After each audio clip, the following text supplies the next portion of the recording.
വയനാട്ടിൽ കടുവയ്ക്കായി ഇന്നും തിരച്ചിലൂർജിതം. വനം വകുപ്പിന്റെ റഡാർ പരിധിയിൽ കടുവയുടെ സാന്നിധ്യമില്ല. വന്യമൃഗശല്യം ചർച്ച ചെയ്യാൻ വനം മന്ത്രിയുടെ അധ്യക്ഷതയിൽ 11 മണിക്ക് കലക്ടറേറ്റിൽ ഉന്നതതല യോഗം. ഇന്ത്യൻ മത്സ്യത്തൊഴിലാളികൾ ശ്രീലങ്കൻ നാവികസേനയുടെ പിടിയിൽ. രാമേശ്വരത്തു നിന്നും പോയ 33 പേരാണ് 3 ബോട്ടുകൾ സഹിതം പിടിയിലായത്. അറസ്റ്റ് സമുദ്രാതിർത്തി ലംഘിച്ചു എന്നാരോപിച്ച്. കശ്മീരിലെ രജൌരിയിൽ 17 പേർ ദുരൂഹ സാഹചര്യത്തിൽ മരിച്ച സംഭവത്തിൽ വിഷബാധയുടെ ഉറവിടം കണ്ടെത്താനായില്ല. പ്രദേശത്ത് കനത്ത ജാഗ്രത.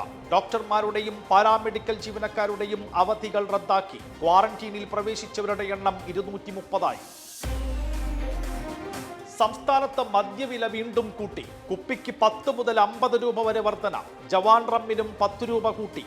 വില വർധന നാളെ മുതൽ പ്രാബല്യത്തിൽ. അപൂർവ രോഗത്തിന്റെ പിടിയിൽ പൂനെ നഗരം.